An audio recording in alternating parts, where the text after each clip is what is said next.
Il existe différents types de balles de tennis et il n'est pas toujours simple de faire son choix. Nous allons ici vous expliquer les grands principes afin de vous aider à choisir la balle qui vous convient le mieux.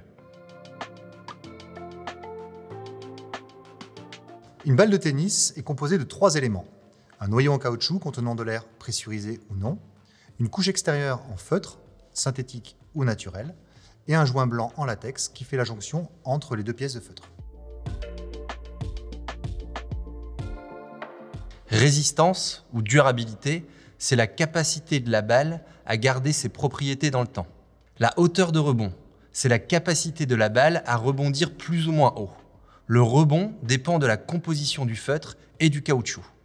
La vitesse, c'est la capacité de la balle à restituer de la vitesse après le contact avec le cordage. Elle va dépendre de la qualité du caoutchouc. La vivacité dépend de la hauteur de rebond et de la vitesse. Plus la balle rebondit haut et plus elle est rapide, plus elle sera dite vive. Le contrôle de la trajectoire, c'est la capacité du joueur à contrôler la balle de son adversaire. Il existe 3 types de balles. Les balles apprentissage, ce sont les balles plus lentes à destination des enfants ou des adultes débutants.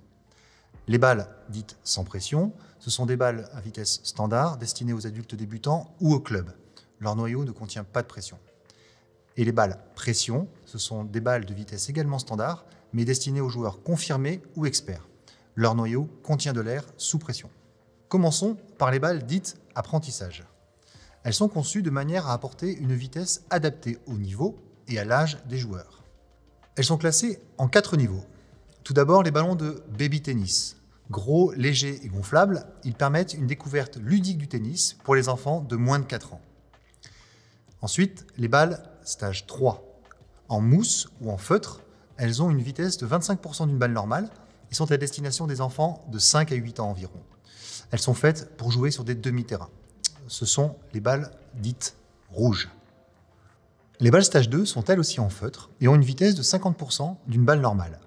Elles sont à destination des enfants de 8 à 10 ans environ et sont faites pour jouer sur des terrains de 18 mètres. Ce sont les balles dites orange. Enfin, les balles stage 1. En feutre, elles ont une vitesse de 75% d'une balle normale et sont à destination des enfants de plus de 9 ans ou des adultes débutants. Elles permettent de jouer plus facilement sur un terrain normal. Ce sont les balles dites point vert. À partir du niveau stage 2, les enfants peuvent être amenés à faire de la compétition. Vous trouverez donc des balles pression avec une qualité de jeu supérieure vendues en tube. Les balles sans pression ont une hauteur de rebond standard. Elles ont la particularité d'être très durables. Ne contenant pas de pression, il n'y a aucune perte de pression et le rebond est essentiellement assuré par la dureté du noyau. Elles sont destinées aux joueurs loisirs ou débutants recherchant de la durabilité. Elles sont également destinées au club. Les balles pression ont également une hauteur de rebond standard, mais contrairement aux balles sans pression, elles sont pressurisées. Cela signifie qu'un gaz est contenu à l'intérieur du noyau. Elles ont la particularité d'être plus rapides, de mieux prendre les effets et d'avoir une trajectoire plus stable. Cependant, comme le gaz contenu à l'intérieur de la balle peut s'échapper avec le temps, ces balles sont donc moins durables.